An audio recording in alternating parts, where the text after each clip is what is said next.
अस्सलामु अलैकुम वरहमतुल्लाहि वबरकातुहू। मुहतरम सामिईन किराम, सीरतुन नबी सल्लल्लाहु अलैहि वसल्लम का ये 7वां हिस्सा है। इस हिस्से में हम आपको दार अरक़म के बारे में बताएंगे। पहली हिजरत हबशा, दूसरी हिजरत हबशा और मुहाजिरीन के ख़िलाफ़ कुरैश की साजिश के बारे में गुफ्तगू करेंगे और साथ साथ नज्जाशी के दरबार में मुसलमानों के तर्जुमान हज़रत जाफ़र बिन अबी तालिब का मुकालमा पेश करेंगे इंशाअल्लाह। मुहतरम सामिईन, रसूलुल्लाह सल्लल्लाहु अलैहि वसल्लम और सहाबा किराम पर जो जौर व सितम हुए, उन सितम रानियों के मुकाबिल हिकमत का तकाज़ा ये था कि रसूलुल्लाह सल्लल्लाहु अलैहि वसल्लम मुसलमानों को कौलन और अमलन दोनों तरह इस्लाम के इजहार से रोक दें और उनके साथ खुफिया तरीक़े पर इकट्ठे हों, क्योंकि अगर आप उनके साथ खुल्लम खुल्ला इकट्ठा होते तो मुशरिकीन आपके तज़किये नफ्स और तालीम किताब व हिकमत के काम में यकीनन रुकावट डालते और उसके नतीजे में फ़रीक़ैन के दरमियान तसादुम हो सकता था, बल्कि अमलन 4 नबवी में हो भी चुका था, जिसकी तफसील ये है कि सहाबा किराम घाटियों में इकट्ठे होकर नमाज़ पढ़ा करते थे। एक बार कुफ़ार कुरैश के कुछ लोगों ने देख लिया तो गालम गलौज और लड़ाई झगड़े पर उतर आए। जवाबन हज़रत साद बिन अबी वक्कास रज़ियल्लाहु ताला अन्हु ने एक शख्स को ऐसी ज़रब लगाई कि उसका खून बह पड़ा और यह पहला खून था जो इस्लाम में बहाया गया। मुहतरम सामीईन, मालूम है कि अगर इस तरह का टकराव बार बार होता और तूल पकड़ जाता तो मुसलमानों के ख़ात्मे की नौबत आ सकती थी। लिहाजा हिकमत का तकाज़ा यही था कि काम पसे पर्दा किया जाए। चुनांचे आम सहाबा किराम अपना इस्लाम, अपनी इबादत, अपनी तबलीग और अपने बाहमी इज्तिमाआत सब कुछ पसे पर्दा करते थे। अलबत्ता रसूलुल्लाह सल्लल्लाहु अलैहि वसल्लम तबलीग का काम भी मुशरिकीन के रूबरू खुल्लम खुल्ला अंजाम देते थे और इबादत का काम भी कोई चीज़ आप सल्लल्लाहु अलैहि वसल्लम को इससे रोक नहीं सकती थी। ताहम आप भी मुसलमानों के साथ ख़ुद उनकी मसलहत के पेश नज़र खुफिया तौर से जमा होते थे। इधर अरक़म बिन अबिल अरक़म मखज़ूमी का मकान कोहे सफ़ा पर सरकशों की निगाहों और उनकी मजलिसों से दूर अलग थलग वाक़ था। इसलिए आप सल्लल्लाहु अलैहि वसल्लम ने 5वीं सन नबूवत से इसी मकान को अपनी दावत और मुसलमानों के साथ अपने इज्तिमा का मरकज़ बना लिया।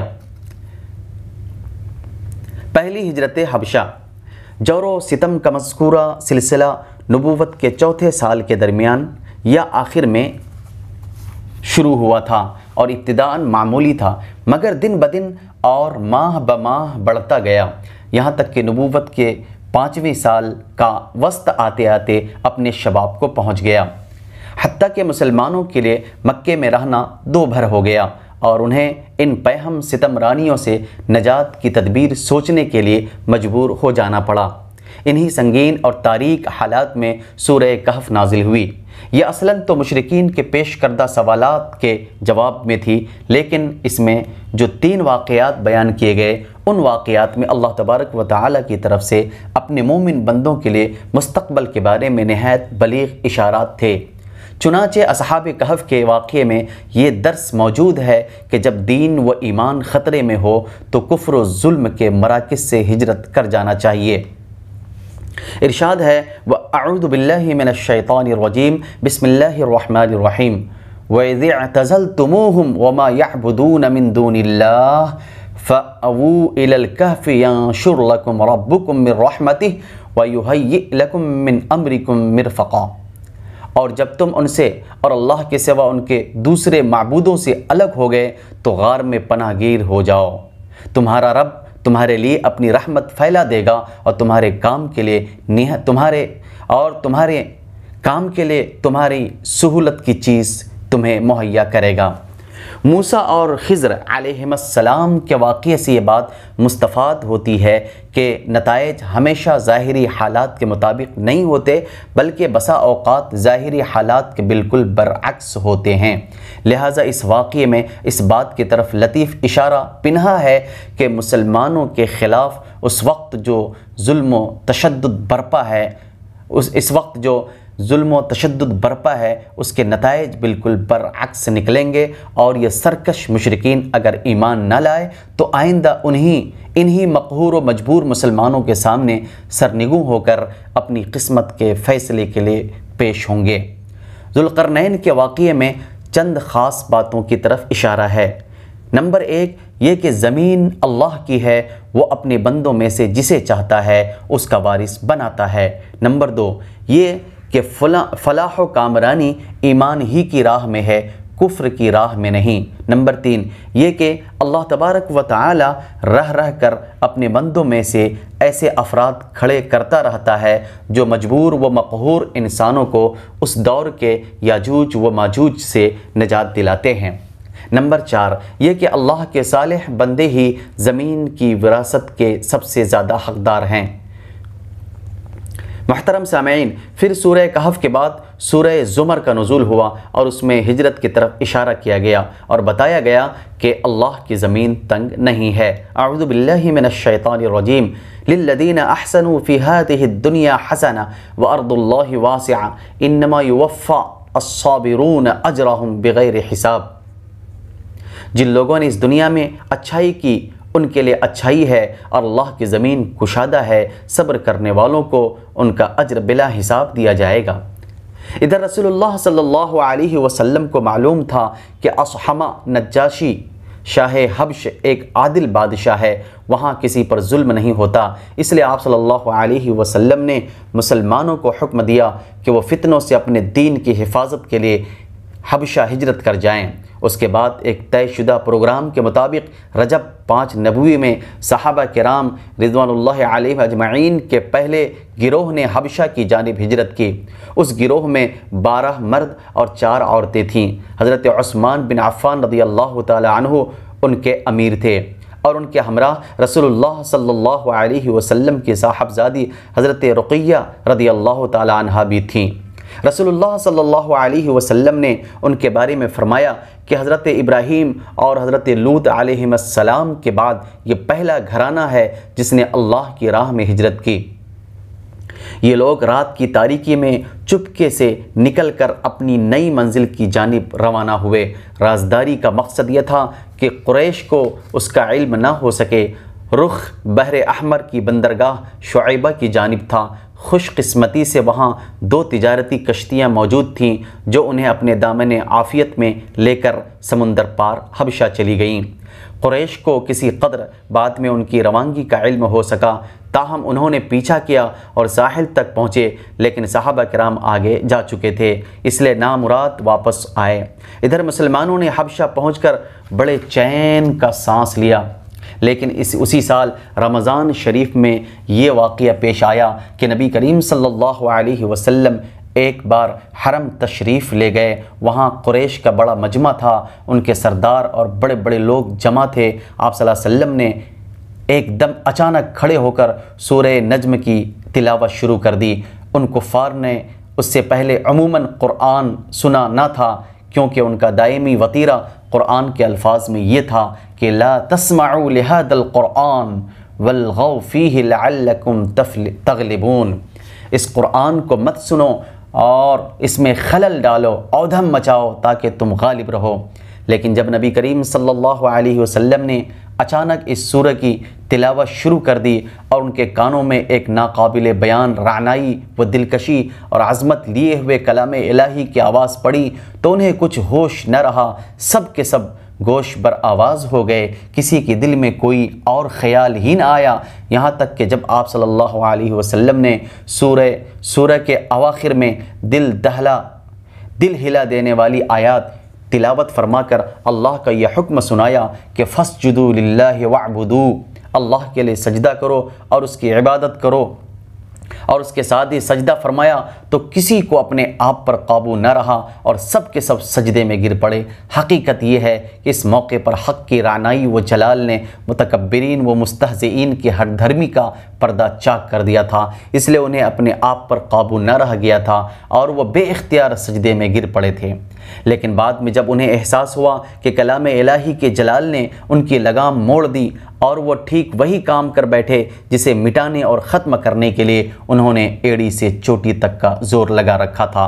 और उसके साथ ही इस वाक़ये में गैर मौजूद मुशरिकीन ने उन पर हर तरफ से इताब और मलामत की बौछार शुरू की, तो उनके हाथ के तोते उड़ गए और उन्होंने अपनी जान छुड़ाने के लिए रसूलुल्लाह सल्लल्लाहु अलैहि वसल्लम पर ये इफ्तिरा परदाजी की और ये झूठ गढ़ा कि आपने उनके बुतों का ज़िक्र इज़्ज़त व एहतराम से करते हुए ये कहा था कि तिलकल फ़रानीक़ुल उला व इन्न शफ़ाअतहुन्ना लतुरजा, ये बुलंद पाया देवियाँ हैं और उनकी शफ़ाअत की उम्मीद की जाती है। हालांकि ये सरीह झूठ था जो महज इसलिए गढ़ लिया गया था ताकि नबी करीम सल्लल्लाहु अलैहि वसल्लम के साथ सजदा करने की जो गलती हो गई है उसके लिए एक माकूल उज़्र पेश किया जा सके।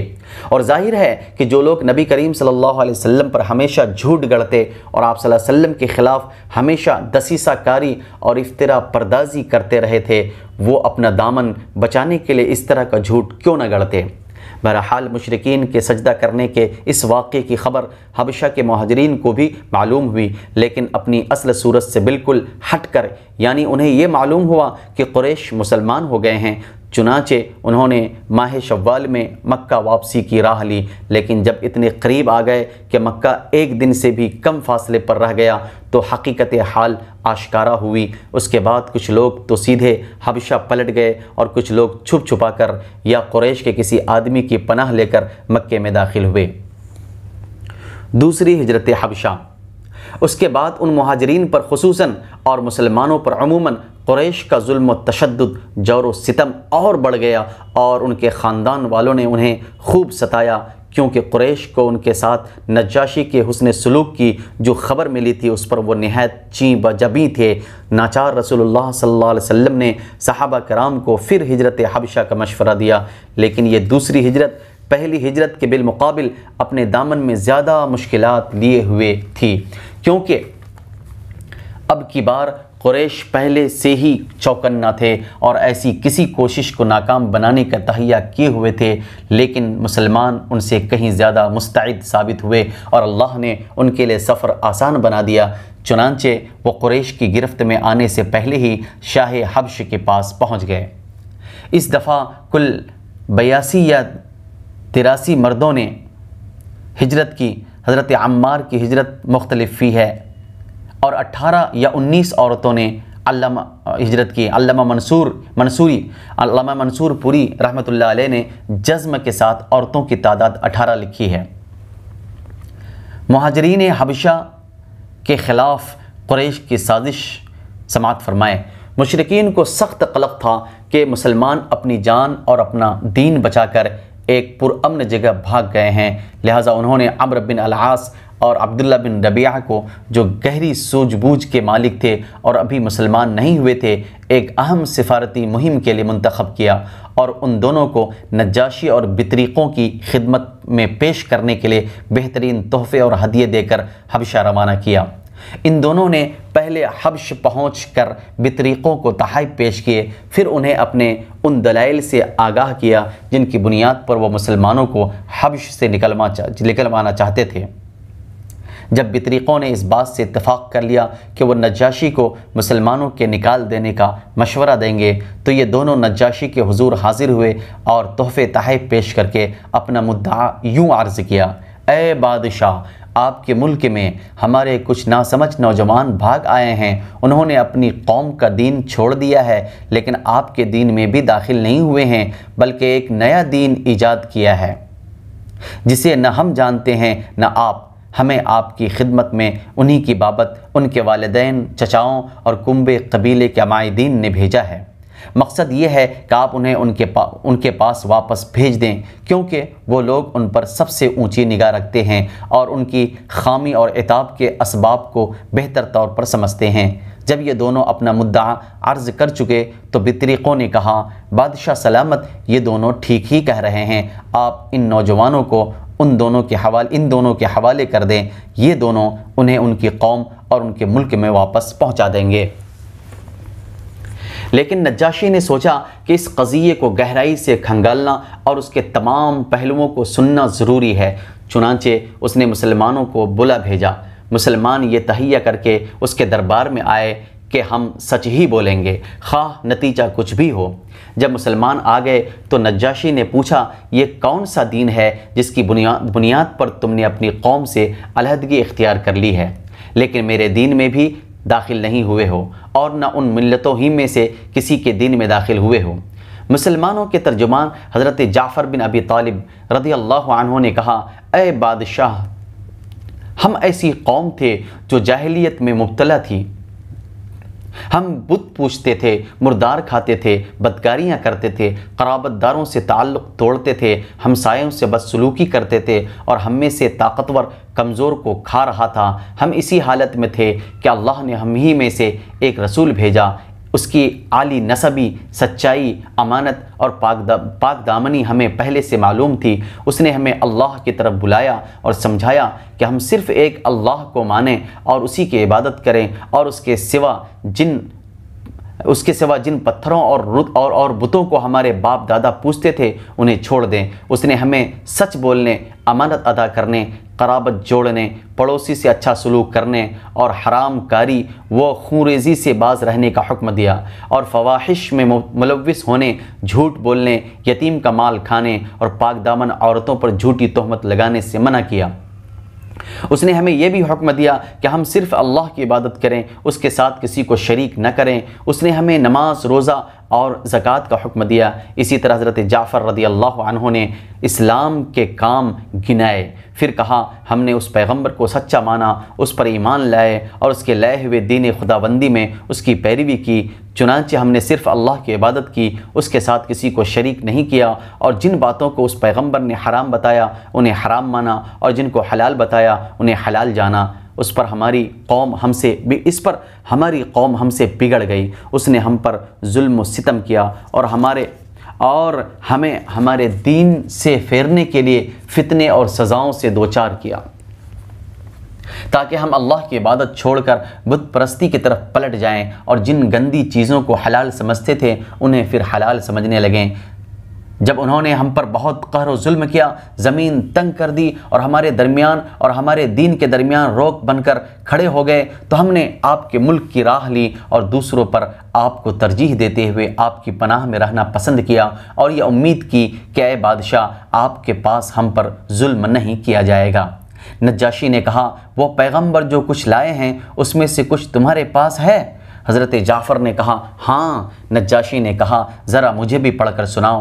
हज़रत जाफ़र रज़ी अल्लाह ताला अन्हु ने सूरह मरियम की इब्तदाई आयात तिलावत फरमाई। नज्जाशी इस कदर रोया कि उसकी दाढ़ी तर हो गई। नज्जाशी के तमाम अस्क़फ़ भी हज़रत जाफ़र की तिलावत सुनकर इस कदर रोए कि उनके सहीफ़े तर हो गए। फिर नज्जाशी ने कहा कि ये कलाम और वो कलाम जो हज़रत ईसा अलैहिस्सलाम लेकर आए थे, दोनों एक ही शम्मादान से निकले हुए हैं। उसके बाद नज्जाशी ने अम्र बिन आस और अब्दुल्ला बिन रबिया को मुखातब करके कहा कि तुम दोनों चले जाओ, मैं उन लोगों को तुम्हारे हवाले नहीं कर सकता और न यहाँ उनके ख़िलाफ़ कोई चाल चली जा सकती है।